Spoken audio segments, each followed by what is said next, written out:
31 años construyendo una vida entera para que nada le faltara a esa familia.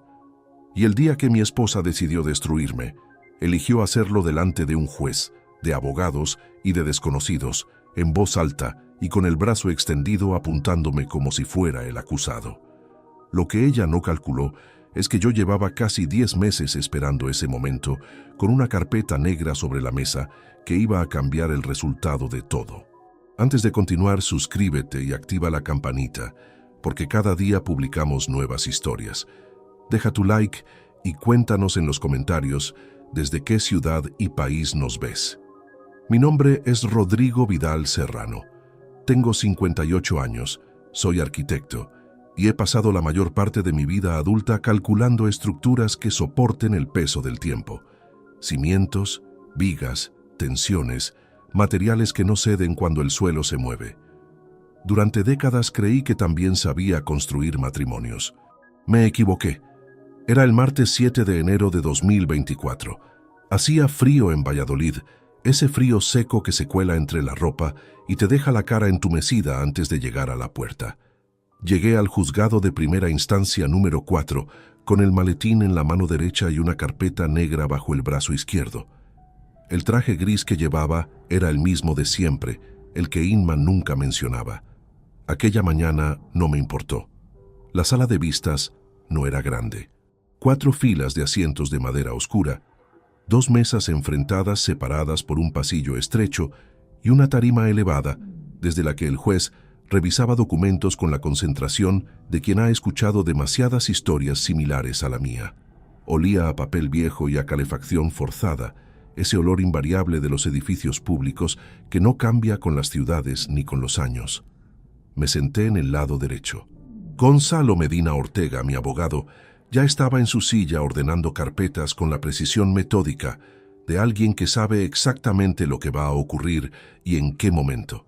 Al otro lado de la sala estaba ella, Inmaculada Fuentes Castillo, mi esposa durante 31 años, la mujer a quien le había dado mi apellido, mis ahorros, mi tiempo y durante mucho tiempo también mi confianza absoluta. Llevaba un traje azul marino que nunca le había visto, el pelo recogido con más esmero del habitual y una expresión que reconocí de inmediato, aunque nunca la había visto tan marcada sobre su cara. Era la expresión de alguien que llega a un sitio convencido de que ya ha ganado antes de sentarse. Su abogado, un hombre de unos 50 años con corbata burdeos y una carpeta de cuero marrón sobre la mesa, le murmuraba algo al oído mientras ella asentía con movimientos cortos y seguros. En un momento dado, Inma me miró de reojo durante apenas un segundo. No dijo nada, pero en ese segundo comprendí perfectamente que había traído algo preparado para mí. No había venido solo a divorciarse, había venido a ganar en público y necesitaba que todo el mundo en esa sala lo presenciara. El juez era el magistrado don Aurelio Campos Iglesias, calvo, con gafas de montura metálica fina y una manera de hablar que no abría espacio para interrupciones. Leyó los datos del expediente en voz uniforme y precisa, sin dramatismo, como si repasara una lista de inventario.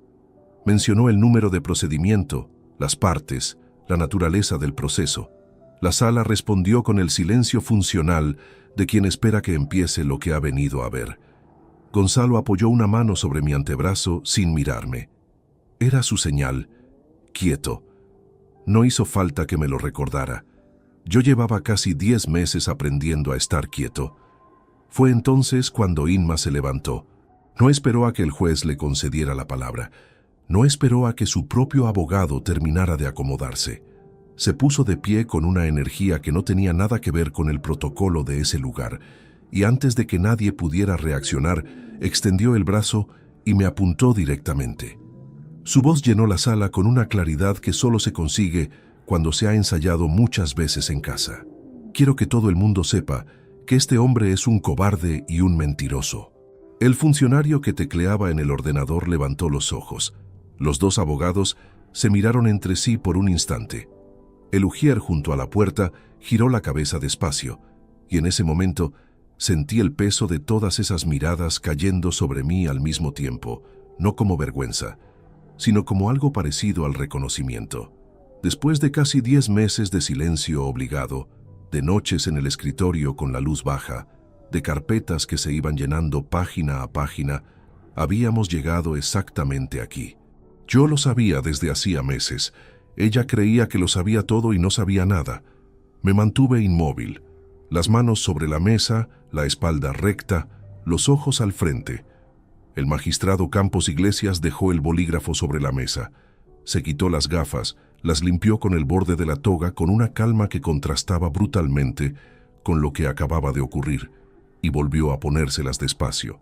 Cuando habló, lo hizo sin elevar el tono ni un solo grado. «Señora, siéntese. Es su esposo quien tiene algo que mostrarle al tribunal hoy». Inma tardó 3 segundos en obedecer, 3 segundos de pie, mirando al juez con la expresión de alguien que espera que la frase sea retirada. Pero don Aurelio ya había vuelto a sus papeles, con la indiferencia de quien sabe exactamente cómo termina esta escena. Ella se sentó, y yo respiré. Por primera vez desde aquella tarde del martes 14 de marzo de 2023, cuando encontré un extracto bancario en la gaveta del escritorio y el suelo desapareció bajo mis pies, algo dentro de mí se asentó con la solidez de una viga que termina de encajar en su lugar. Para entender qué significó ese momento, tengo que contarles quién era Rodrigo Vidal Serrano antes de entrar en esa sala. Tengo que contarles el hombre que construyó todo lo que se estaba repartiendo en aquel tribunal, lo que perdió sin saberlo durante años y todo lo que hizo en silencio mientras nadie miraba. Porque esto no empezó en ese juzgado. Empezó mucho antes, cuando aún creía que los cimientos que había levantado eran inamovibles. La oficina de arquitectura que fundé en 1993 ocupaba el 3er piso de un edificio de la calle Santiago, en el centro de Valladolid. 3 habitaciones, una sala de reuniones con una mesa redonda que tardé 2 años en pagar, y una ventana desde la que se veían los tejados rojizos de la ciudad cuando el cielo despejaba. Empecé solo, con un ordenador prestado, una impresora que atascaba el papel cada 4 intentos y una determinación que no tenía nombre técnico, pero que me levantaba a las 6:30 de la mañana sin despertador. A los 58 años, ese despacho había crecido hasta tener 9 colaboradores, 3 técnicos especializados en estructuras y una cartera de proyectos que incluía viviendas de obra nueva, rehabilitaciones de edificios históricos y 2 concursos públicos ganados en los que todavía hoy me siento satisfecho. No lo digo por vanidad. Lo digo porque es necesario entender quién era el hombre que construyó todo lo que años después se disputaría en un tribunal. Conocí a Inmaculada Fuentes Castillo en el otoño de 1991. Yo tenía 26 años y acababa de entregar el último proyecto de mi carrera universitaria. Ella tenía 21 y estudiaba administración de empresas en la misma universidad, aunque nunca coincidimos en las aulas. Nos presentó una amiga común en una cena que no debería haber durado más de 2 horas y terminó pasada la medianoche. Inma era una mujer de presencia firme. Hablaba con una seguridad que no necesitaba del volumen para imponerse. Reía sin disculparse y tenía una manera de escuchar que hacía sentir que lo que uno decía valía la pena ser dicho. Me atrajo eso antes que ninguna otra cosa.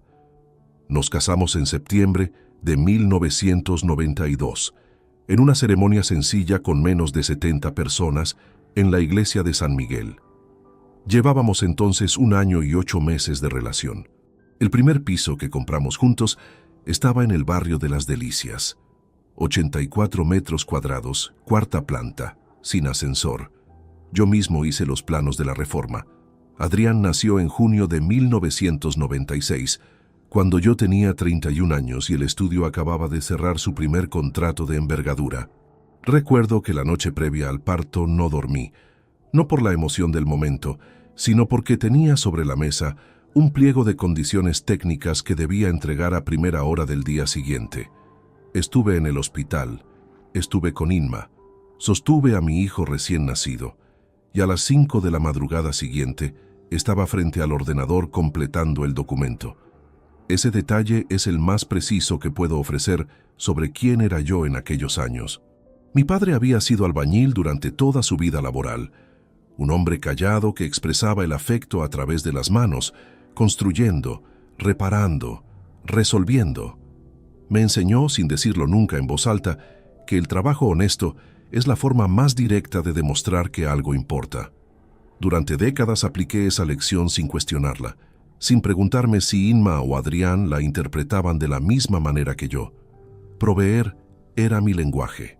Si la hipoteca estaba pagada, si las facturas no se acumulaban, si Adrián tenía lo que necesitaba para el colegio, si Inma podía dejar su empleo a los 34 años porque los ingresos del estudio lo permitían, entonces yo estaba cumpliendo. Lo creía con la convicción serena de quien no ha tenido motivo para dudar. Lo que no hice con la misma constancia fue estar presente en el sentido que no aparece en ninguna hoja de cálculo. Hubo cenas en las que Adrián relataba su día escolar y yo asentía con la mirada dividida entre él y el teléfono sobre la mesa. Hubo fines de semana que Inma reservaba para los dos y en los que yo llegaba tarde porque una reunión se había extendido más de lo previsto. Hubo cumpleaños a los que llegué con el regalo justo y sin la atención que merecían. No era falta de amor. Era que me había construido una jerarquía interna donde el trabajo ocupaba el primer nivel de urgencia de forma casi permanente y la familia recibía lo que quedaba después. No lo justifico, lo nombro, porque si no lo reconozco abiertamente, el resto de esta historia pierde el peso exacto que tiene. Durante los años 90 y la primera década del 2000, la vida mantenía una estabilidad que yo interpretaba como sinónimo de éxito. El estudio crecía. El piso de las Delicias fue reemplazado por una casa en el barrio de Parquesol, 140 metros cuadrados, jardín pequeño, garaje doble. Adrián creció, estudió administración como su madre, encontró trabajo en una consultoría de Valladolid con 23 años. Inma gestionaba la economía doméstica con una organización que yo admiraba desde lejos y a la que prestaba poca atención porque confiaba en ella de manera absoluta, casi automática. Esa confianza, sedimentada durante décadas de aparente normalidad, resultó ser el punto más vulnerable de toda la estructura. Hacia el año 2015, sin que ningún acontecimiento específico marcara el inicio, empecé a notar una distancia entre nosotros que no supe medir con exactitud.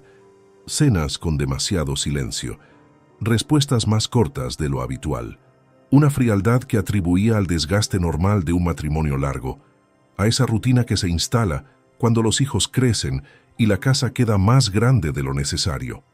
Lo que no me pregunté, y debería haberme preguntado, era si esa distancia tenía un origen concreto, si era consecuencia de algo que yo no estaba viendo.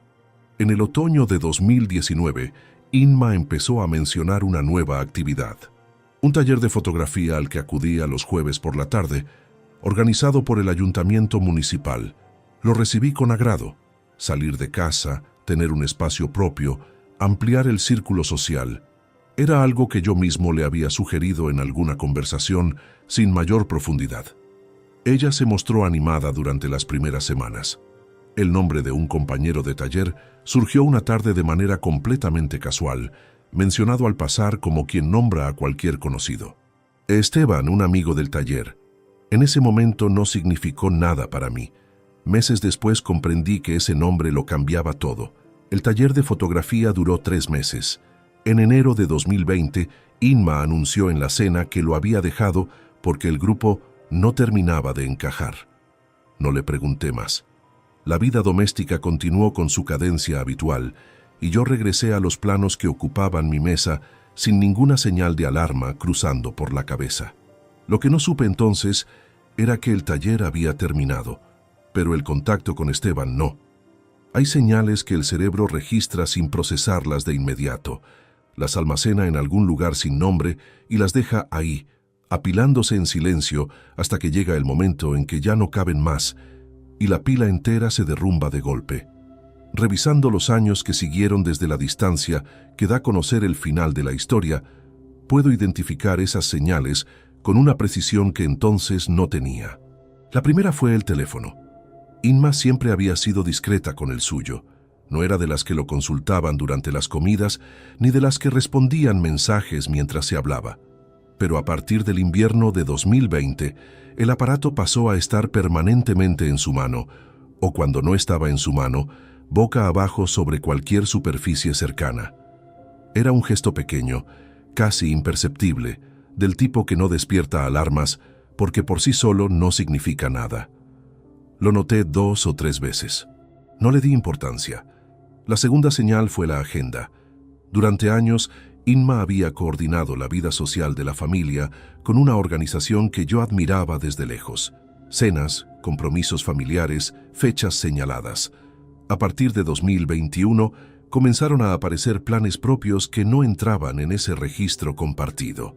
Salidas los miércoles por la tarde, algún sábado por la mañana, alguna semana en que mencionaba haber quedado con Marta o con Carmen con un nivel de detalle que antes nunca había sentido necesario proporcionar, como si la explicación viniera antes de que yo la pidiera. Yo escuchaba, asentía y continuaba, no por desinterés, sino porque 3 décadas de convivencia construyen una capa de interpretación automática que convierte cualquier cosa en normalidad. Un espacio propio, me decía. Una vida que no gira exclusivamente alrededor del matrimonio. Era lo sano. Era lo que debería haber existido desde el principio. El nombre de Esteban volvió a surgir en el verano de 2021. Fue durante una cena en casa de los padres de Inma, en Burgos. Un sábado de julio con calor seco y las ventanas abiertas hacia un patio interior donde crecía una higuera que llevaba ahí desde antes de que yo conociera a esa familia. Eran 8 personas alrededor de la mesa, entre ellos el hermano menor de Inma, Tomás Fuentes Castillo, de 44 años, y su mujer.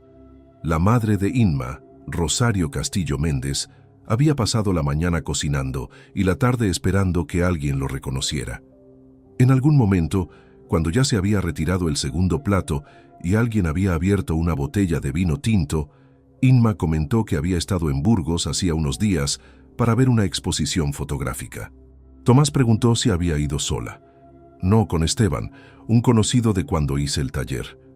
Nadie reaccionó, era una respuesta natural, sin fisuras. Yo mismo no reaccioné más allá de registrar el nombre de fondo, pero ahí estaba de nuevo. Ahora en Burgos, ahora justificando desplazamientos desde Valladolid. Inma siguió hablando de la exposición y la conversación continuó sin que nadie le diera más vueltas. Tampoco pregunté. Durante el otoño de ese mismo año, los gastos domésticos comenzaron a moverse de una manera que no encajaba con los patrones anteriores. Llevábamos una cuenta conjunta para los gastos del hogar desde los primeros años del matrimonio, y yo revisaba el estado mensual con la misma atención que prestaba a los balances del estudio. No por desconfianza, sino por costumbre técnica. Los números hablan cuando uno sabe escucharlos. Lo que encontré no eran cantidades llamativas. Eran movimientos discretos, distribuidos a lo largo del mes de forma que individualmente resultaban invisibles. 80 euros en una transferencia sin referencia clara. 120 en otra anotada de forma genérica. Una salida de 240 euros a una cuenta que no reconocí, etiquetada como varios. Una tarde de domingo, mencioné ese apunte mientras revisaba los extractos en el escritorio del despacho doméstico.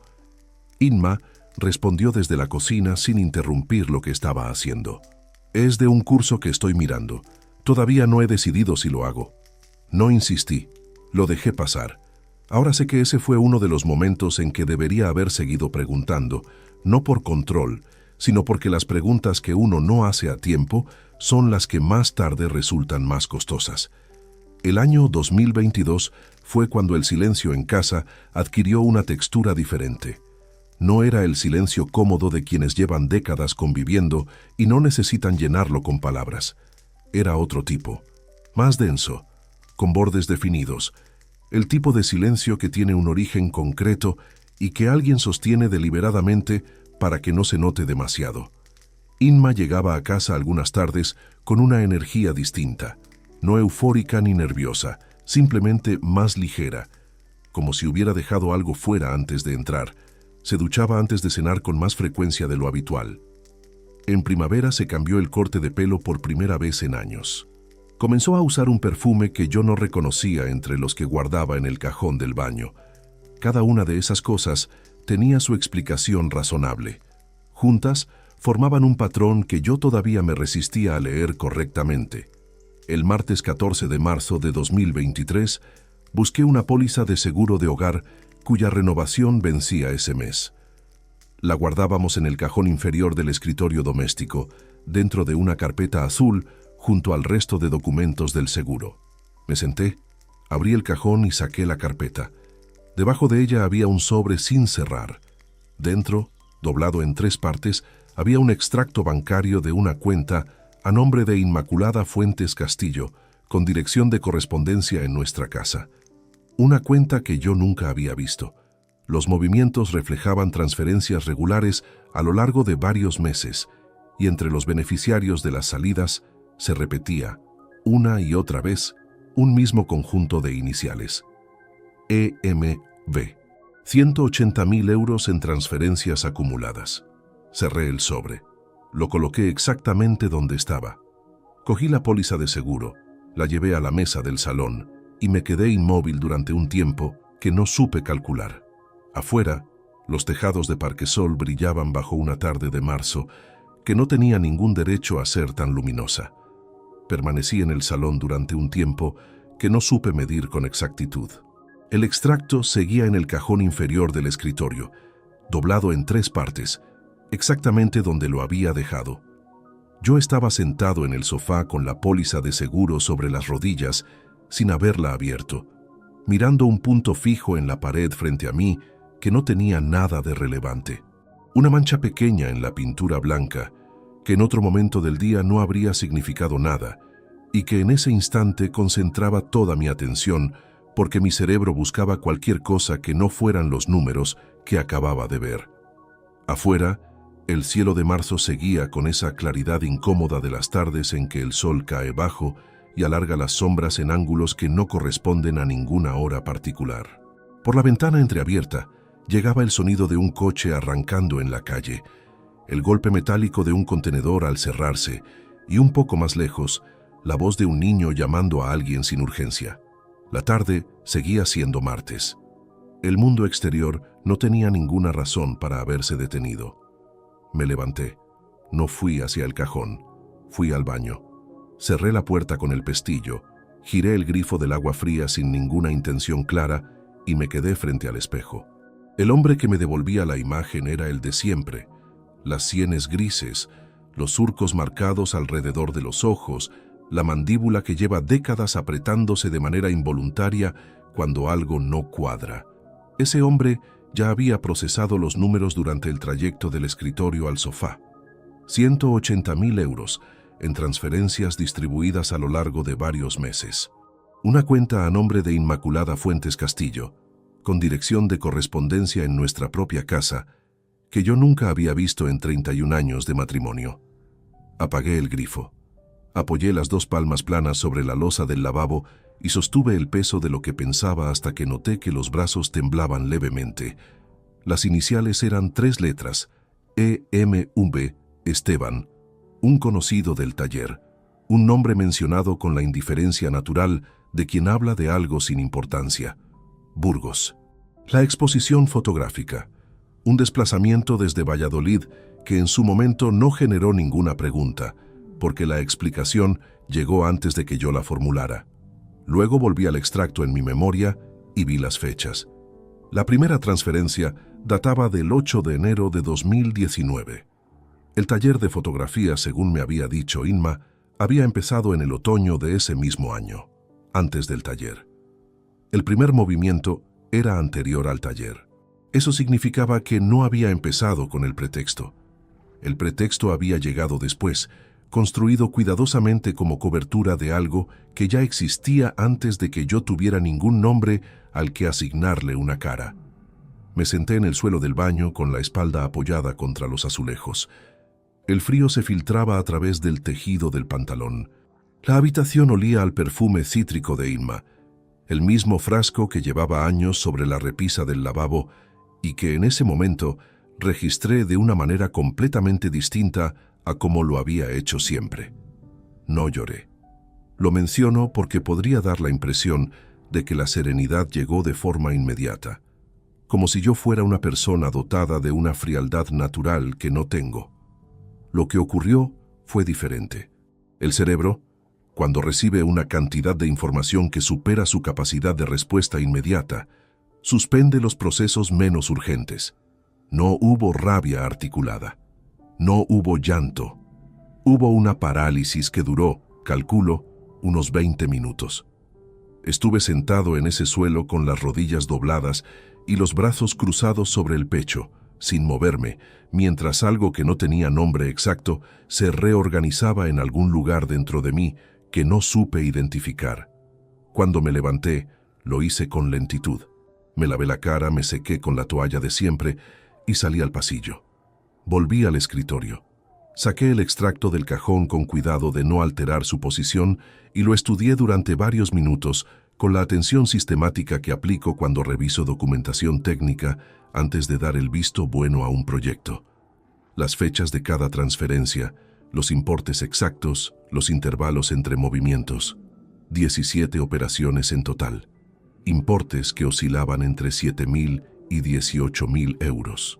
Ninguno lo suficientemente elevado como para activar de manera automática ningún protocolo bancario de alerta, todos con una distancia temporal entre sí que impedía establecer una pauta obvia en una revisión rápida. La última registrada en ese papel era del 3 de octubre de 2022. Aquello no era el resultado de un impulso, era el producto de un criterio sostenido en el tiempo, aplicado con la conciencia de quien sabe exactamente lo que está haciendo y por qué necesita no ser visto haciéndolo.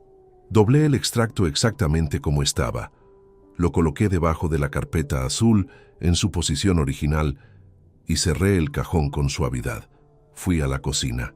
Preparé un café que dejé enfriarse sobre la encimera sin tocarlo y me quedé de pie mirando por la ventana el jardín trasero mientras la luz iba cambiando de tono hasta volverse anaranjada. Inma llegó a las 8:15. El sonido de sus llaves en la cerradura fue perfectamente ordinario. Entró, dejó el bolso en la entrada, se quitó el abrigo y se asomó a la cocina. ¿Cómo ha ido el día? Bien, dije. Como siempre. Me miró un instante. Asintió con naturalidad. Se dirigió al dormitorio para cambiarse.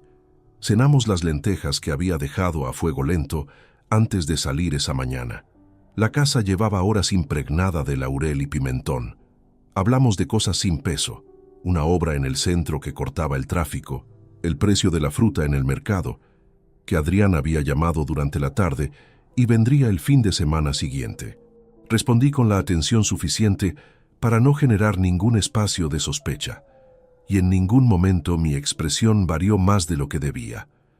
Descubrí esa noche que tenía una capacidad de disimulo que no sabía que poseía.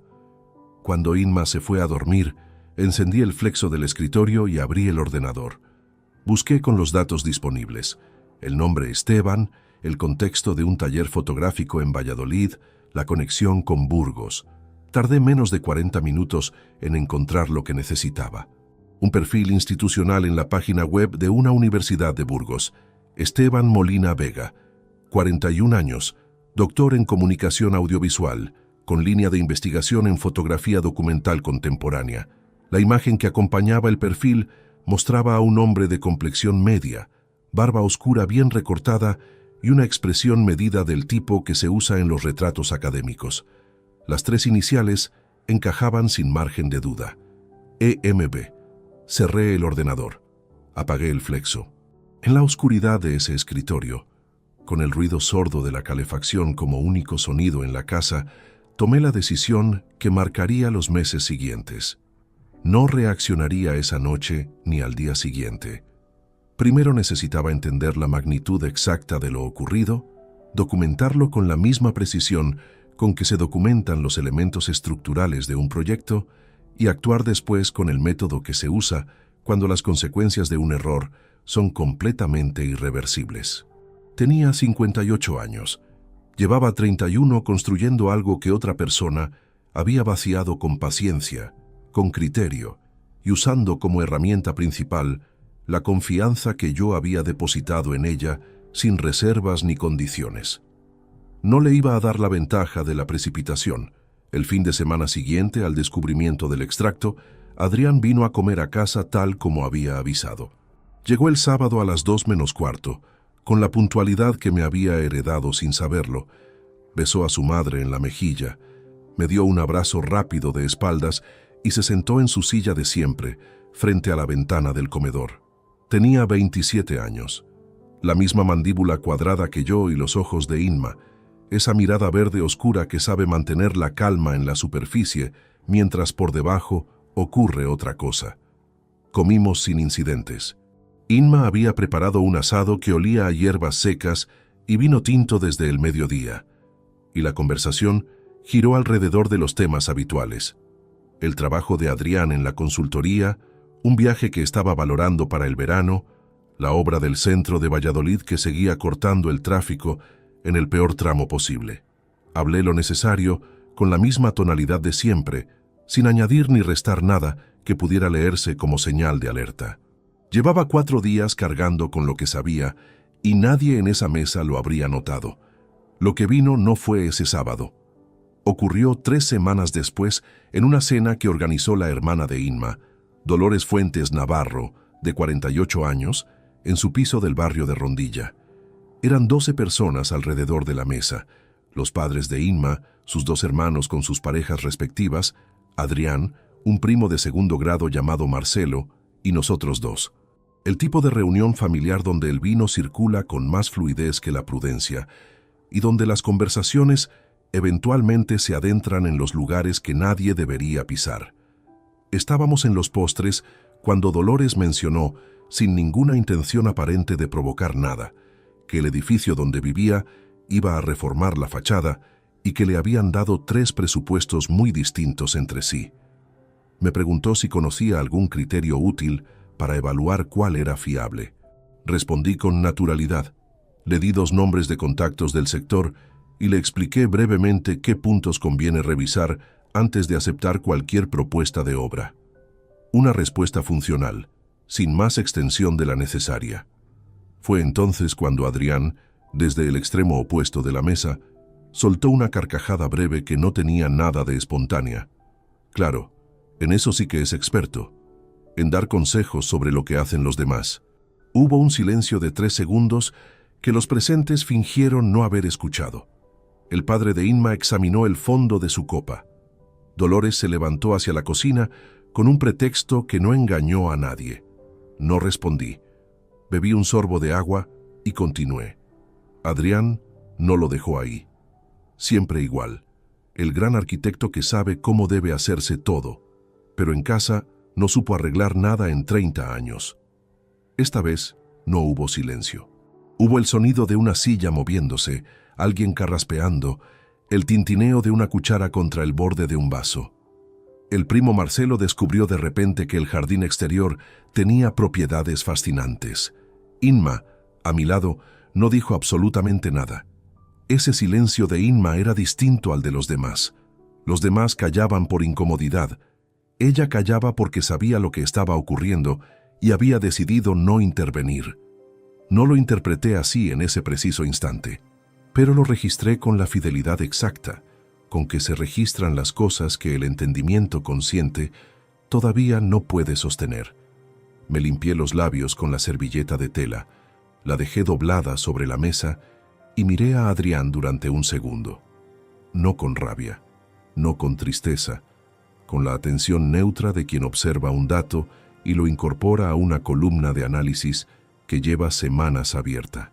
Luego continué con los postres. El trayecto de vuelta a casa fue en silencio completo.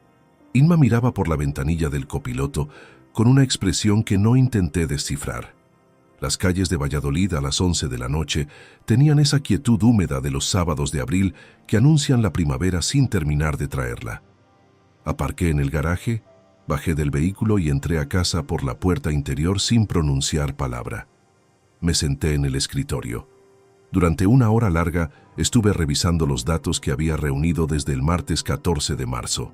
Fechas, importes, el nombre, la ubicación, los patrones que ahora podía leer con claridad porque tenía el marco necesario para encajarlos, y mientras lo hacía, con el flexo encendido y la casa completamente callada, la escena de esa mesa fue tomando su forma definitiva. Adrián no había actuado de manera aislada. No me refiero a que Inma le hubiera dado instrucciones explícitas en ese instante. Me refiero a algo anterior y bastante más sutil. La versión de mí que mi hijo manejaba esa noche no era la que él mismo había construido a partir de su experiencia directa conmigo. Era una versión moldeada con materiales que alguien le había estado suministrando durante meses, la manera en que lanzó las palabras, el ángulo que eligió, la seguridad con que lo hizo delante de toda la familia sin esperar ninguna resistencia de mi parte. Eso no surge de la nada. Eso se alimenta con conversaciones privadas que ocurren a puertas cerradas. Lo que mi hijo hizo en esa cena no era solo una confrontación impulsiva, era el resultado visible de un relato construido a mis espaldas, entre las paredes de esa misma casa o por teléfono. En algún momento que yo no había presenciado pero cuyos efectos acababa de recibir en público, delante de la familia entera. Esa comprensión no generó rabia hacia Adrián, generó algo mucho más frío y permanente. Una separación interna que no produce ruido cuando ocurre, pero que, una vez establecida, no admite revisión. Había visto a mi hijo elegir un bando con información incompleta, defender a alguien que le había construido una narrativa conveniente, y lo había hecho con la convicción de quien cree que el otro carece de toda capacidad de respuesta. En ese momento, sin pronunciarlo en voz alta, sin escribirlo ni comunicárselo a nadie, tomé una decisión que no iba a cambiar. Adrián podía seguir adelante con su vida. Podía tener trabajo, salud, sus propias relaciones.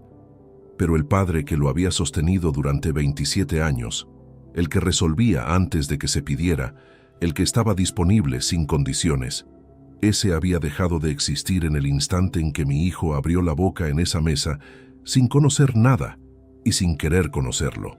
No era un castigo formulado en caliente, era una consecuencia directa de una elección que él había hecho con total libertad. Hay decisiones que se adoptan en silencio y que no necesitan ser declaradas para ser absolutamente reales. Esta era una de ellas. Apagué el flexo, cerré el cajón del escritorio y fui al dormitorio. Inma respiraba con esa cadencia regular que solo imita el sueño cuando alguien lleva tiempo practicándola. Me recosté en mi lado del colchón, miré el techo oscuro de la habitación y permanecí despierto hasta las 3:15 de la madrugada. Al día siguiente me levanté a las 6:10, preparé café, revisé el correo del estudio y busqué en la agenda el número de un abogado al que hacía años que no llamaba. Era el momento de dejar de observar y empezar a construir algo completamente distinto. El lunes 16 de abril de 2023 llamé a Gonzalo Medina Ortega desde el estudio, durante el descanso del mediodía, con la puerta del despacho cerrada y la persiana bajada hasta la mitad. Gonzalo tenía 54 años y llevaba ejerciendo la abogacía especializada en derecho de familia desde que lo conocí a través de un compañero de la escuela de arquitectura en una cena informal donde apenas habíamos cruzado media docena de frases. Había guardado su tarjeta en la agenda durante años sin ninguna razón concreta para hacerlo. Una de esas cosas que se conservan por instinto antes de saber para qué sirven. Respondió al segundo tono. Gonzalo, soy Rodrigo Vidal. No sé si me recuerdas. Nos presentaron hace años en casa de Tomás Prieto. Claro que te recuerdo. Arquitecto, Valladolid. Necesito una reunión discreta. Esta semana si es posible.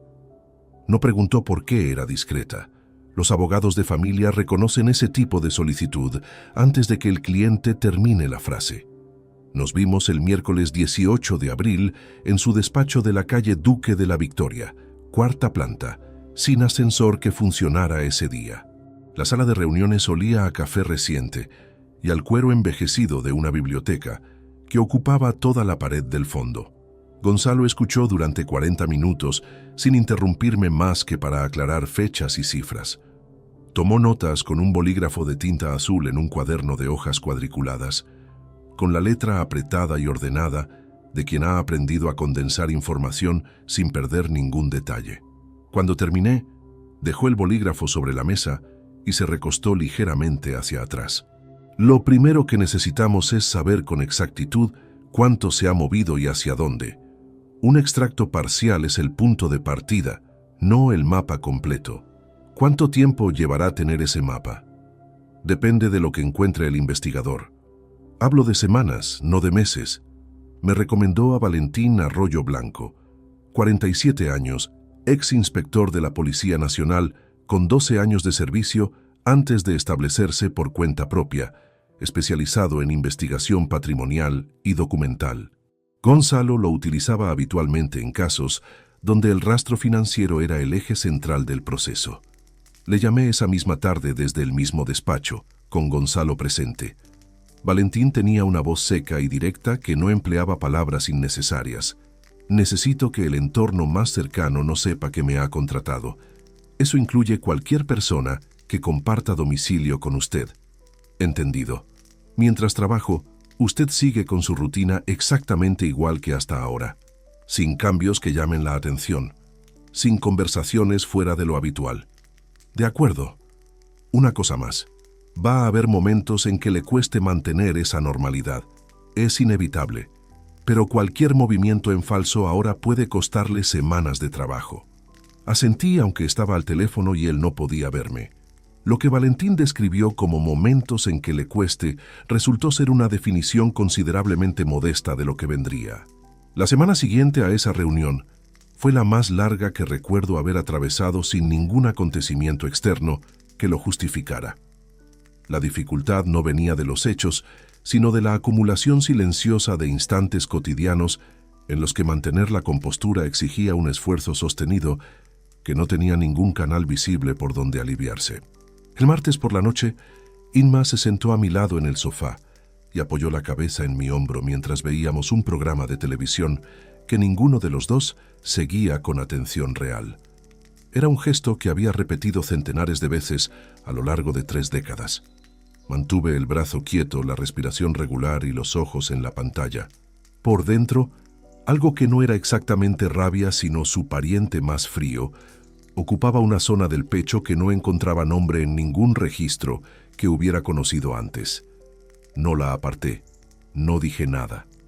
Seguí mirando la pantalla. Esa noche tardé casi 2 horas en conciliar el sueño. El miércoles recibí un mensaje de Adrián preguntando si podía pasar el sábado siguiente a recoger unos libros que había dejado en su cuarto. Respondí con 2 líneas, que sí, que estarían disponibles. Nada más. Adrián escribió un escueto agradecimiento y la conversación terminó ahí. Hubo un tiempo en que ese intercambio habría tenido más extensión, algún comentario añadido, alguna pregunta sobre la semana. Ese tiempo pertenecía a otra versión de las cosas. En el estudio, mis colaboradores notaron que llegaba más temprano que de costumbre. Sonsoles Herrero Blázquez, mi técnica de estructuras de 42 años, me comentó un jueves que parecía cansado. Le respondí que tenía un proyecto que me ocupaba más de lo habitual y que pasaría pronto. Sonrió con esa discreción que tienen las personas que saben exactamente cuándo no deben seguir preguntando. Las tardes eran las horas más complicadas de sostener. Cuando llegaba a casa antes que Inma, recorría las habitaciones con una atención diferente a la de antes. La posición de los objetos sobre la cómoda del dormitorio, los cajones del baño, la agenda de papel que ella guardaba en el cajón de su mesilla y que en otro tiempo nunca me habría parecido relevante consultar. No buscaba nada concreto. Observaba, registraba, construía el mapa cotidiano de una vivienda que llevaba tiempo siendo 2 cosas distintas a la vez, sin que yo lo hubiera advertido. Una tarde de mayo encontré en el bolsillo del abrigo de Inma, colgado en el perchero de la entrada, una entrada de teatro doblada para una función en Burgos. Fecha del viernes 12 de abril. 2 entradas. No lo había mencionado ese fin de semana. Había llegado el sábado 13 diciendo que se había quedado en casa de su amiga Carmen, porque se había hecho tarde. La había creído sin preguntarle nada más, con esa confianza automática que para entonces ya sabía que nunca había tenido una base real. Fotografié la entrada con el móvil y la volví a colocar doblada exactamente como estaba. Esa noche, abrí la carpeta donde guardaba el material acumulado y añadí la imagen al archivo. Miré el conjunto durante varios minutos. Fechas, cantidades, nombres, secuencias que ahora formaban una línea coherente e inapelable. 31 años de matrimonio reducidos a una documentación que cabía en una carpeta de cartón con el lomo marcado con rotulador negro. No hubo un instante de ruptura visible. Fue algo más parecido a un vaciado gradual, como cuando el agua sale de un depósito despacio y solo se nota cuando ya casi no queda nada dentro. Me quedé en el escritorio hasta pasada la medianoche y por primera vez en semanas no intenté retener nada dentro del pecho. Simplemente dejé que el agotamiento existiera sin ponerle nombre. A la mañana siguiente, Valentín llamó al móvil a las 11.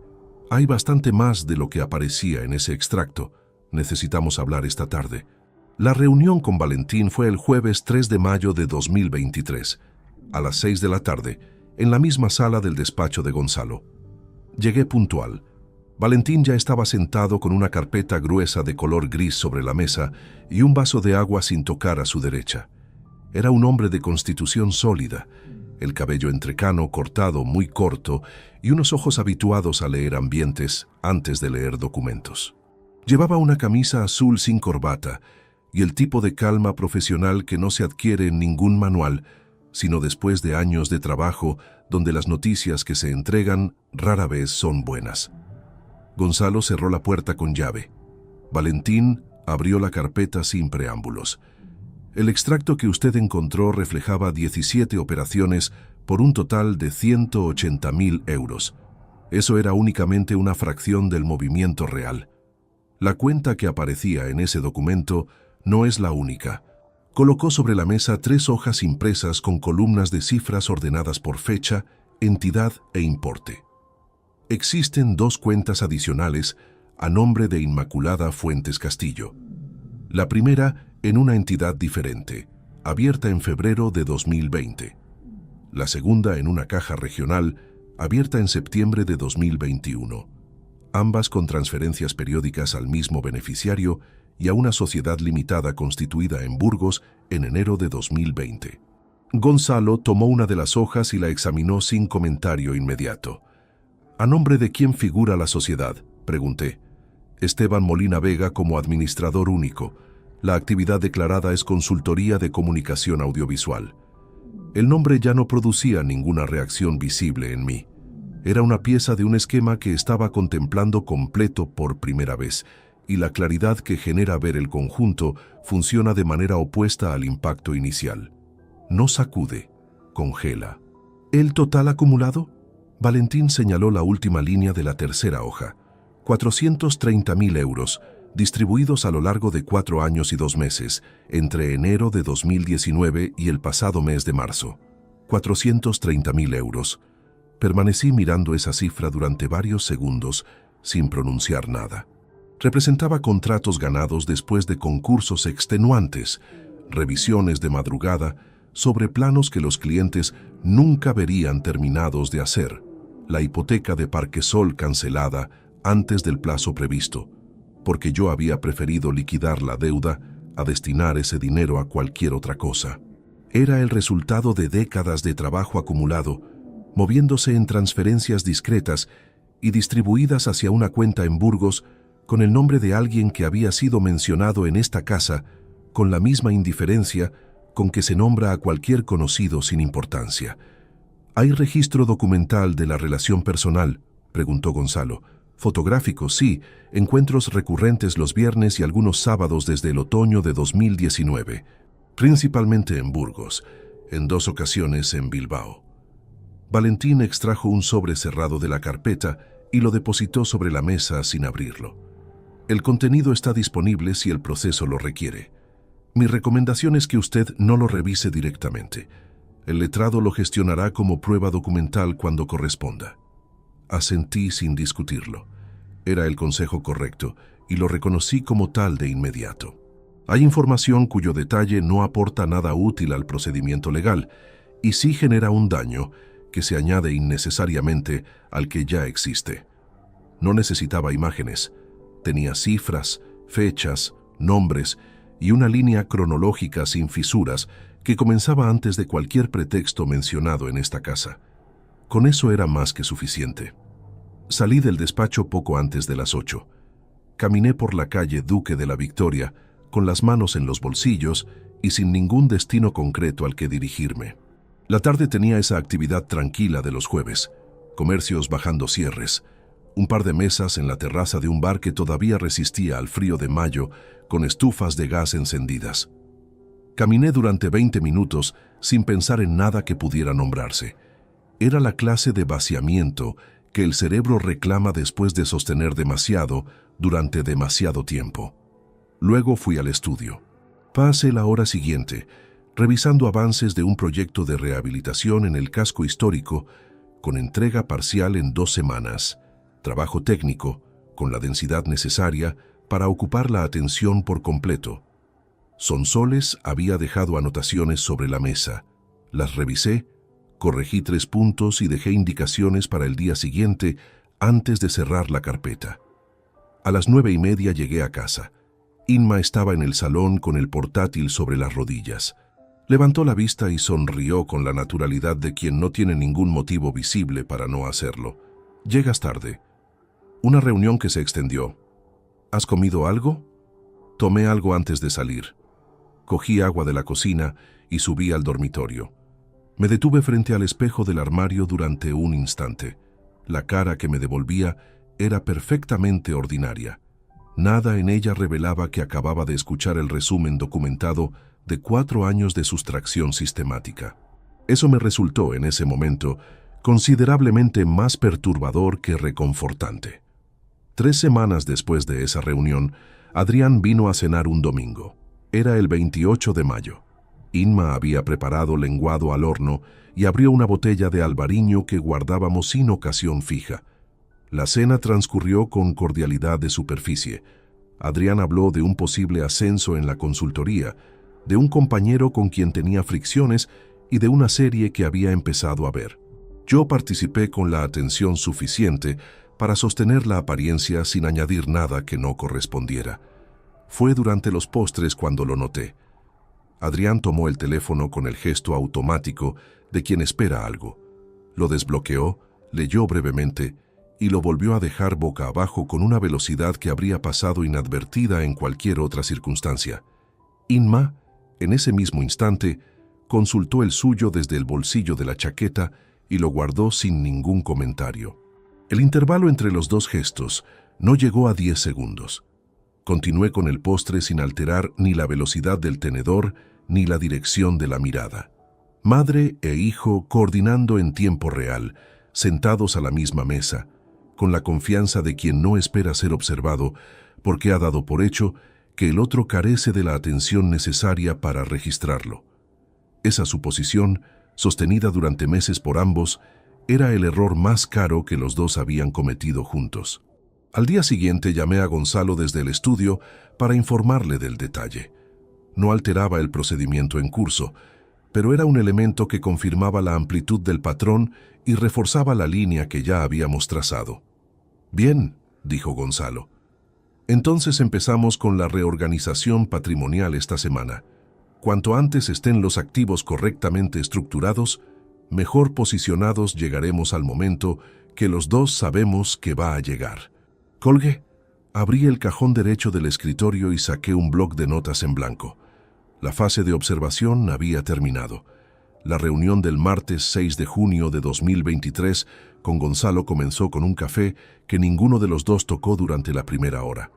Sobre la mesa descansaban 3 documentos.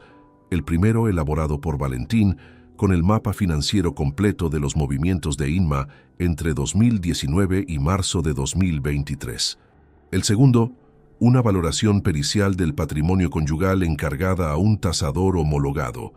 El tercero, un análisis sobre la situación del estudio de arquitectura como bien ganancial o privativo según las capitulaciones firmadas en 1992. Ese tercer documento era el que más me interesaba.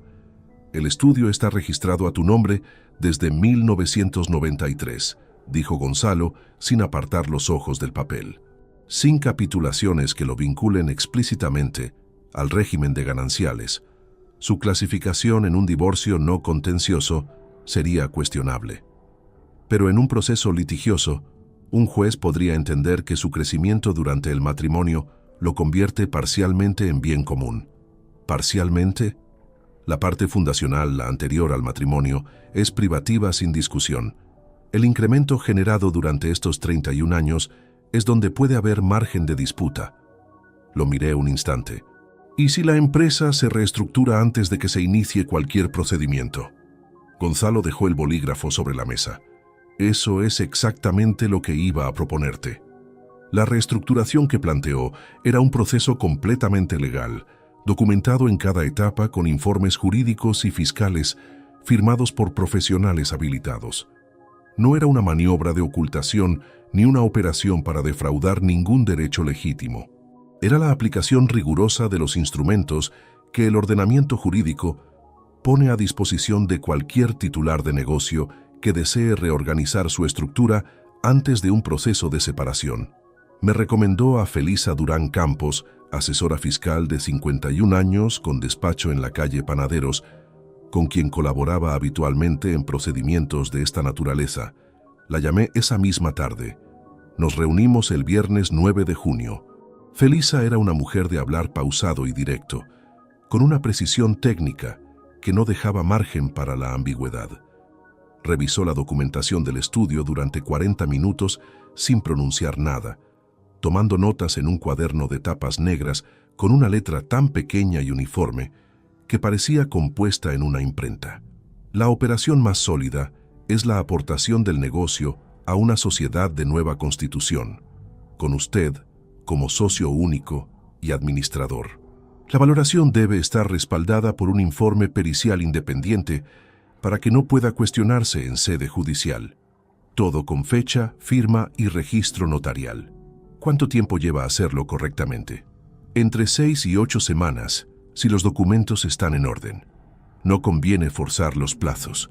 Una operación con fechas inconsistentes o documentación incompleta puede volverse en su contra en el momento más delicado. Ese punto era el que más pesaba en toda la operación: el tiempo. Cada semana transcurrida era una semana más, viviendo bajo el mismo techo con acceso a información que no controlaba del todo. Pero Felisa tenía razón, y mi propia profesión me lo confirmaba sin necesidad de más argumentos. Una estructura mal calculada resiste hasta que deja de resistir, y siempre falla cuando las consecuencias son más costosas. Prefería tardar 2 meses más y llegar con los cimientos sólidos. Durante las semanas siguientes, el trabajo en el estudio continuó con normalidad hacia el exterior. Ninguno de mis colaboradores tenía razón para sospechar que, paralelo al desarrollo de los proyectos en curso, yo estaba constituyendo una sociedad nueva, trasladando a ella los activos mediante aportación no dineraria y documentando cada movimiento con una meticulosidad que superaba incluso la que aplicaba a los encargos de mayor complejidad técnica. Era lo que sabía hacer desde los 26 años, construir estructuras que soporten lo que viene. La diferencia era que esta vez no trabajaba con planos sobre papel, sino con escrituras notariales y memorias de valoración. El principio seguía siendo el mismo: verificar cada elemento antes de asumir que el conjunto es estable. La vida en Parquesol mantenía la apariencia de siempre: las cenas, los comentarios sobre la semana, los gestos de una convivencia que por fuera no había cambiado de forma. Inma se mostraba cómoda, con esa tranquilidad característica de quien cree que el tablero está inclinado a su favor y que solo hace falta aguardar el momento oportuno para hacer el último movimiento. Hubo una tarde de julio en que llegué a casa antes de lo previsto y la encontré en el jardín trasero, hablando por teléfono con la voz baja y la espalda girada hacia la puerta. Cuando me oyó entrar, cortó la llamada con una naturalidad que llegó un segundo tarde y se giró con una sonrisa que no alcanzó a parecer espontánea. Era Carmen, que quería quedar esta semana. «Bien», respondí, dejando la chaqueta en el perchero.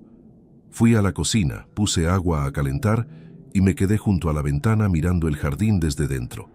La higuera que Inma había plantado 4 años atrás necesitaba poda. Lo anoté sin ninguna razón en particular. El cerebro encuentra refugio en los detalles pequeños cuando los grandes exceden lo que puede sostener a plena luz. La escritura de constitución de la nueva sociedad quedó firmada ante notario el jueves 27 de julio de 2023. La denominación fue Vidal Arquitectura e Ingeniería S.L. El informe de valoración elaborado por un perito homologado quedó incorporado al expediente notarial junto con los balances auditados de los 5 ejercicios anteriores. Gonzalo revisó el conjunto esa misma tarde. Está limpio. Fecha, soporte pericial, registro notarial. Nadie va a poder cuestionar esto en sede judicial. ¿Cuándo presentamos la demanda? Necesito 2 semanas para preparar el escrito con todo el material de Valentín, integrado en el formato correcto. Cuando lo presentemos, lo hacemos una sola vez y con todo dentro. Volví al estudio y pasé el resto de la tarde con los planos de una vivienda unifamiliar en las afueras, cuyo cliente había pedido modificar la distribución interior por tercera vez. Me quedé hasta las 9 menos cuarto. Sonsoles se despidió a las 7 con una mirada breve que no preguntó nada. Bajé los 3 tramos de escalera y salí a la calle Santiago. La ciudad a esa hora tenía la temperatura tibia de los veranos castellanos, que no terminan de volverse noche, aunque el reloj diga que ya deberían serlo. Caminé hasta el coche sin apresurarme, con el maletín en la mano y el sonido de mis propios pasos sobre el adoquín como único acompañamiento. En algún punto de ese trayecto, tomé conciencia, sin formularlo en palabras, de que la fase de preparación había terminado. La estructura estaba levantada. La documentación era inatacable. Lo que quedaba dependía de cuándo Inma decidiera hacer el movimiento que llevaba meses preparando por su cuenta. No tendría que esperar mucho más para descubrirlo. La mañana del miércoles 9 de agosto de 2023 cayó sobre Valladolid, con ese calor quieto y seco del interior castellano que no deja sombra útil antes del mediodía. Yo había salido del dormitorio hacia la cocina a preparar el desayuno, mientras Inma terminaba de vestirse para una de sus salidas semanales. Las persianas estaban bajadas hasta la mitad y el ventilador del salón giraba a velocidad media con ese zumbido constante que en verano termina siendo parte del silencio. Había dejado el teléfono sobre la mesa del escritorio doméstico la noche anterior, algo que nunca hacía, pero que ocurrió porque había recibido un mensaje de Gonzalo tarde, con documentos adjuntos, y lo había apoyado allí mientras terminaba de leerlos. Un descuido puntual después de meses de precaución sostenida. Volví del baño con una taza en la mano y encontré a Inma de pie frente al escritorio. Tenía el teléfono en la palma. No lo había desbloqueado todavía, pero el pulgar derecho estaba posicionado sobre la pantalla con una intención que resultaba completamente legible. El tiempo que transcurrió entre el momento en que la vi y el momento en que reaccioné no llegó a 2 segundos, pero el cerebro los procesó con una lentitud clínica que me permitió evaluar con exactitud qué había accesible en ese aparato. Conversaciones con Gonzalo, archivos de Valentín, carpetas con nombres que no admitían ninguna interpretación inocente.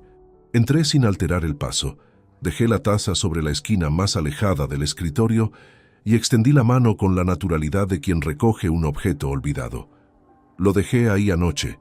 Tengo una llamada pendiente desde ayer. Inma lo soltó sin resistencia.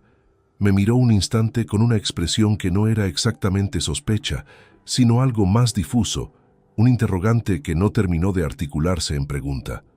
Luego giró hacia el pasillo, buscando algo que no era urgente. «Llegas tarde hoy. Tengo la primera reunión a las 10. Hay margen». Salió 20 minutos después. Yo permanecí en el escritorio durante un momento con la pantalla apagada en la mano, respirando de manera uniforme hasta que el pulso volvió a su cadencia normal. Luego llamé a Gonzalo. ¿Llegó a desbloquearlo? No. Entonces no ha ocurrido nada. Pero el teléfono no vuelve a salir de tu bolsillo mientras estés en esa casa. En ningún momento. Era un consejo que ya había tomado como decisión propia en el instante en que vi a Inma frente a ese escritorio.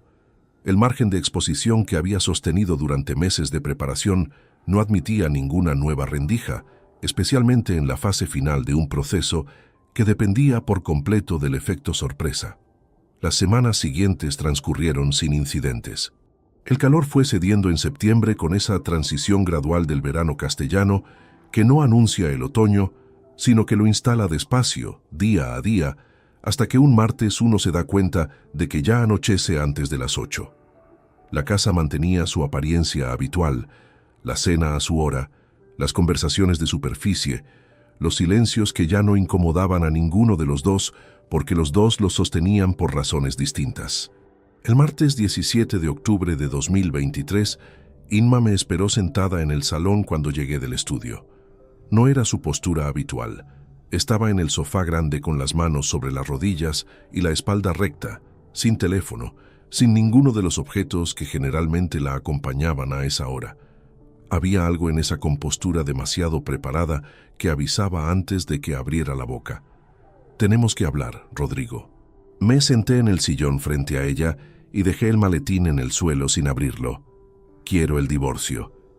Lo dijo con una firmeza que no era agresiva, sino definitiva, del tipo que se adopta cuando la decisión lleva tiempo tomada y lo único que queda es comunicarla.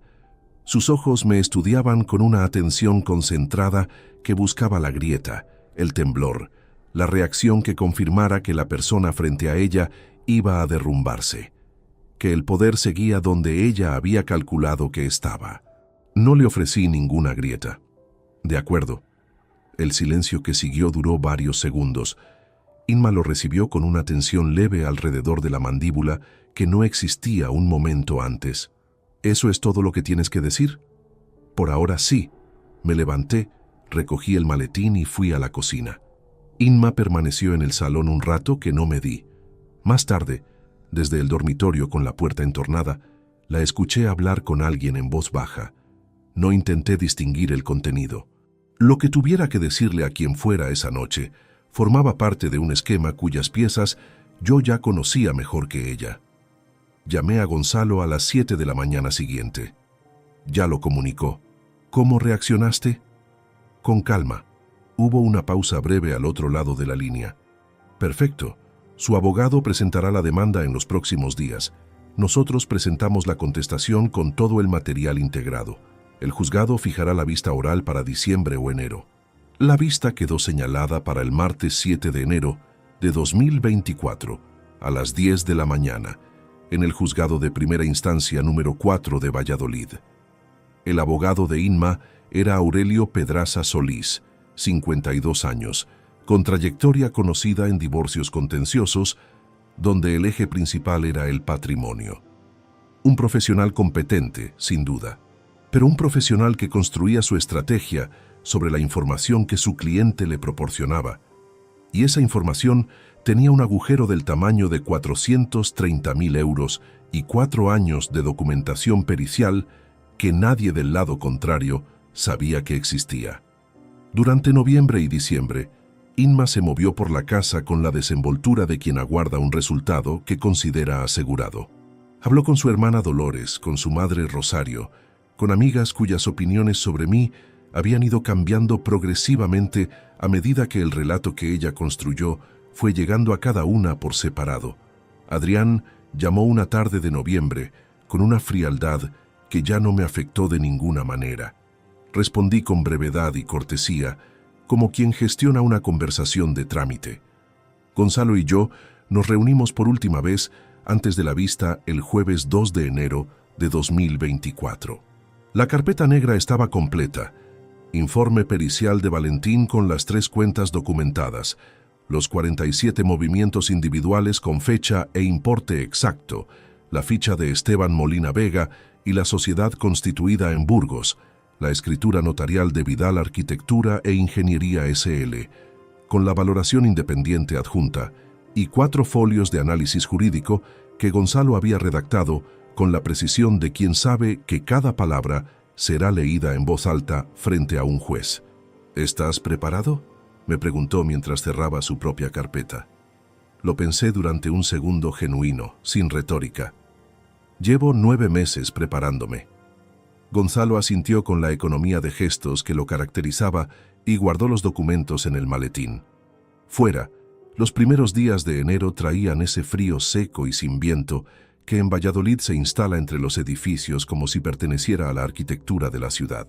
5 días después, iba a sentarme en esa sala con la carpeta negra bajo el brazo y esperar a que alguien cometiera el último error de una serie que yo había estado documentando desde el principio. No iba a ser un error pequeño. El magistrado Aurelio Campos Iglesias tardó exactamente lo que necesitó en recuperar el orden de la sala tras el exabrupto de Inma. No lo hizo con más palabras de las necesarias.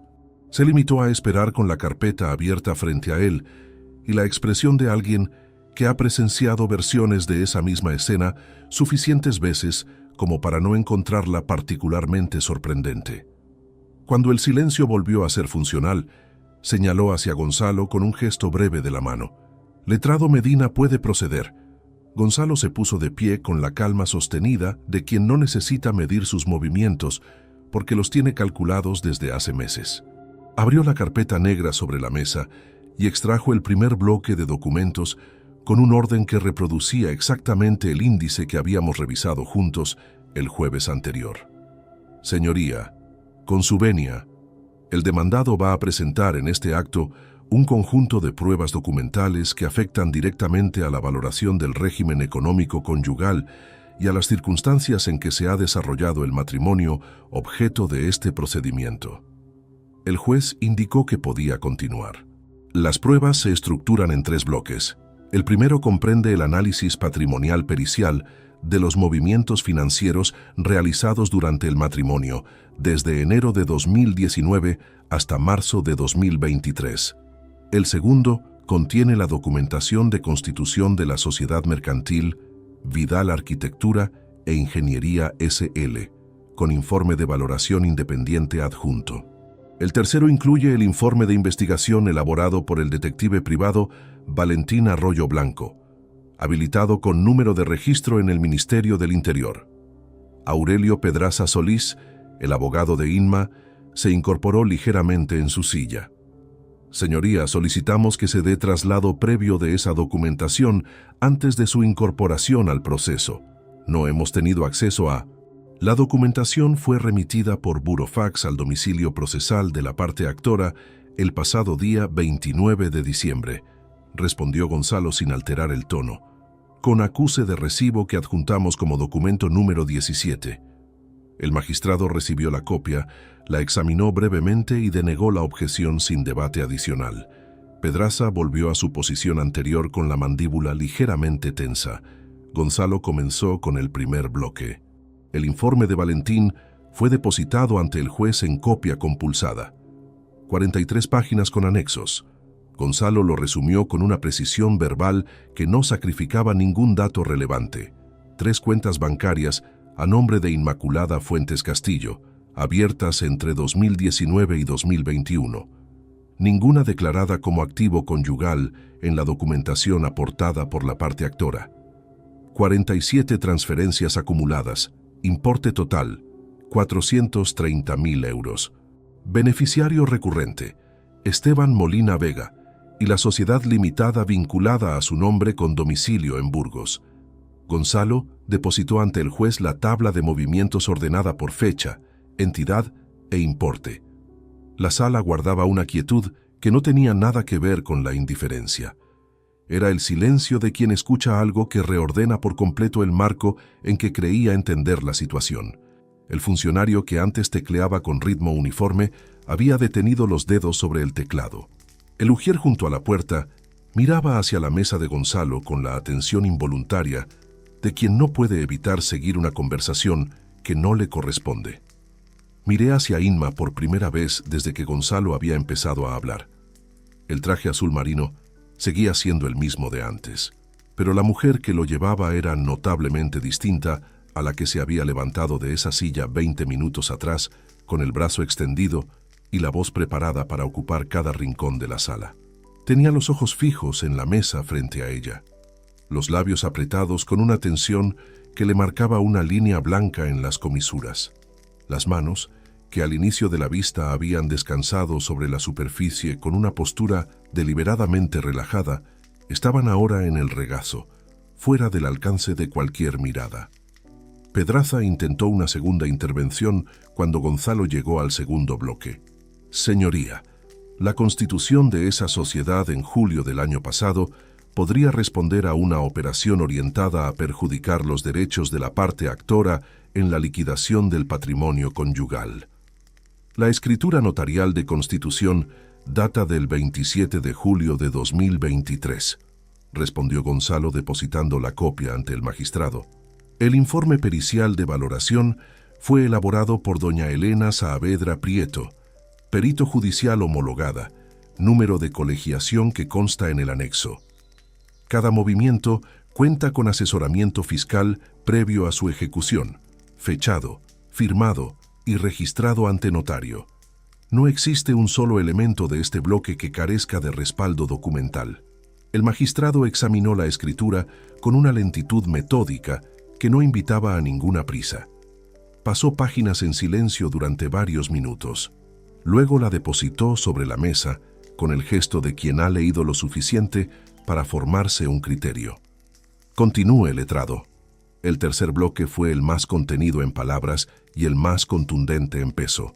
Gonzalo seleccionó los puntos estructurales con precisión quirúrgica. La cronología de encuentros documentados entre Inmaculada Fuentes Castillo y Esteban Molina Vega desde el otoño de 2019, la coincidencia entre las fechas de esos desplazamientos y los movimientos registrados en las cuentas, la correspondencia entre los importes transferidos y los gastos declarados en la sociedad de Burgos. Fue en ese tramo cuando Inma levantó la vista de la mesa. Me miró. No quedaba rabia en esa mirada. Había cruzado esa fase varios minutos antes, en algún punto entre el primer bloque y el segundo. Lo que encontré en sus ojos era otra cosa, el reconocimiento de quien acaba de comprender que el margen que creía tener no existía, que nunca había existido, y que la persona sentada frente a ella llevaba 9 meses construyendo en silencio lo mismo que ella construía, pero sobre una base que el suyo nunca tuvo. No sostuve el contacto más tiempo del necesario. Aparté los ojos y los devolví a la mesa donde Gonzalo terminaba su exposición. Pedraza solicitó un receso. El magistrado lo denegó con una brevedad que no admitía revisión. Cuando Gonzalo concluyó y volvió a sentarse, Campos Iglesias revisó durante varios minutos el conjunto del material depositado. El silencio de la sala ya no tenía ninguna grieta disponible. El abogado de Inma tomaba notas con una velocidad que no era construcción de estrategia, sino cálculo de consecuencias. Dos cosas completamente distintas, que se parecen desde lejos. El magistrado recogió sus propias anotaciones. Miró a ambas mesas con la equidistancia de quien ha escuchado todo lo necesario y pronunció su resolución con la misma cadencia uniforme con que había abierto la sesión 94 minutos atrás. Visto el contenido de la prueba documental aportada por la parte demandada, este tribunal declara su incorporación íntegra al procedimiento. La vista continúa el próximo 15 de enero para conclusiones. Ambas partes quedan notificadas en este acto. El mazo cayó una sola vez sobre la mesa. Recogí la carpeta negra, la cerré con el cierre metálico y la coloqué en el maletín con la parsimonia de quien guarda una herramienta que ya ha hecho su trabajo. Gonzalo me tendió la mano sin decir nada. No hacía falta ninguna palabra entre nosotros en ese momento. Al salir de la sala, en el pasillo de baldosas grises del juzgado, escuché a mis espaldas la voz de Pedraza hablando con Inma en un murmullo rápido y bajo. No me giré. Seguí caminando hacia las escaleras con el mismo paso con que había entrado esa mañana. Fuera, el frío de enero seguía ahí, exactamente donde lo había dejado. La sesión de conclusiones del 15 de enero de 2024 duró 90 minutos. Pedraza construyó su argumento con la solidez técnica que cabía esperar de un profesional de su trayectoria, pero su posición había quedado estructuralmente dañada desde la vista anterior. Intentó cuestionar la cronología de la reestructuración patrimonial. Sugirió que la constitución de la sociedad podía interpretarse como una operación orientada a limitar los derechos de su cliente en la liquidación del régimen conyugal, y presentó declaraciones de testigos sobre el carácter de nuestra convivencia, que en otro contexto habrían podido tener algún peso. En el contexto de este proceso, con el material pericial ya incorporado al expediente, resultaban insuficientes. Gonzalo respondió sin desviar la atención del punto central. La documentación era inatacable en cada uno de sus elementos. La valoración independiente estaba firmada y fechada antes del inicio del procedimiento, y el conjunto de los movimientos financieros de la parte actora estaba acreditado con una precisión que ninguna declaración testimonial podía contrarrestar. El magistrado escuchó las conclusiones de ambas partes con la misma atención uniforme de siempre, sin señales que permitieran anticipar el sentido del fallo, y declaró el procedimiento visto para sentencia. Salí del juzgado con el mismo paso con que había entrado. La resolución llegó el jueves 22 de febrero de 2024, notificada simultáneamente a los domicilios procesales de ambas representaciones. Gonzalo me llamó a las 11:15 de la mañana. «Ha salido. Ven cuando puedas». Fui a las 6 de la tarde. El documento estaba sobre la mesa abierto en la página del fallo. Lo leí despacio, con la misma atención metódica que aplico cuando verifico si el cálculo estructural de un proyecto se ha resuelto correctamente antes de validarlo. El magistrado Campos Iglesias reconocía la sustracción patrimonial de 430.000 euros como hecho acreditado mediante prueba documental pericial. Declaraba la nulidad de cualquier reclamación sobre los activos de Vidal Arquitectura e Ingeniería S.L., respaldada su constitución por valoración independiente previa. Establecía la obligación de reintegro sobre los bienes conservados a nombre de Inmaculada Fuentes Castillo, incluyendo los saldos identificados en las 3 cuentas documentadas. El proceso de ejecución tendría sus propios tiempos, como ocurre siempre. No recuperaría los 430.000 euros de manera inmediata ni en su totalidad absoluta. Pero el tribunal había establecido un marco judicial claro, firmado y sin posibilidad de revisión ordinaria. Había quedado reconocido, con fecha y consecuencias concretas, que lo ocurrido había ocurrido y que el ordenamiento jurídico no lo ignoraba. Gonzalo me ofreció café. Esta vez lo bebimos los dos. «¿Cómo estás?». Me lo pensé antes de responder porque era una pregunta que merecía honestidad en lugar de una respuesta funcional. Aliviado, no feliz, aliviado. Gonzalo asintió con la calma de quien ha visto suficientes resoluciones de este tipo como para entender que la distancia entre esas dos palabras es exacta y no puede reducirse. Inma abandonó la casa de Parquesol a finales de febrero, durante una mañana entre semana en que yo tenía reuniones en el estudio y decidí no cancelar ninguna. Al regresar por la tarde, las habitaciones tenían ese silencio más amplio que dejan los espacios cuando alguien ha retirado sus pertenencias después de décadas de ocuparlos. El lado del armario que le correspondía estaba vacío. Algunos marcos habían desaparecido de la repisa del pasillo. El frasco de perfume cítrico ya no estaba sobre la repisa del lavabo. Me detuve en el umbral del dormitorio durante un momento que no medí con el reloj. 31 años no se cierran con una sentencia judicial. Se cierran despacio, en habitaciones con objetos que faltan y con una sensación que no es exactamente tristeza, pero que tampoco tiene otro nombre más preciso disponible. Sentí el peso completo de lo que había sido aquella vida. Los primeros años en las delicias con la hipoteca y los planos de reforma que hice yo mismo, el nacimiento de Adrián en una madrugada de junio, con el pliego de condiciones sobre la mesa, los veranos en Parquesol cuando la familia todavía era lo que yo creía que era. No aparté ninguno de esos recuerdos. Los dejé pasar. Luego fui a la cocina y preparé la cena. Adrián llamó a principios de marzo. Habían pasado casi 3 semanas desde la notificación de la sentencia. Respondí al cuarto tono. «Papá». «Adrián». Hubo varios segundos de silencio. Cuando habló, el tono tenía una textura diferente a la de aquella cena en casa de Dolores, menos afilado, más trabajado en los bordes, como algo que se ha revisado varias veces antes de pronunciarse. «Sé que las cosas han sido difíciles, y entiendo que estés...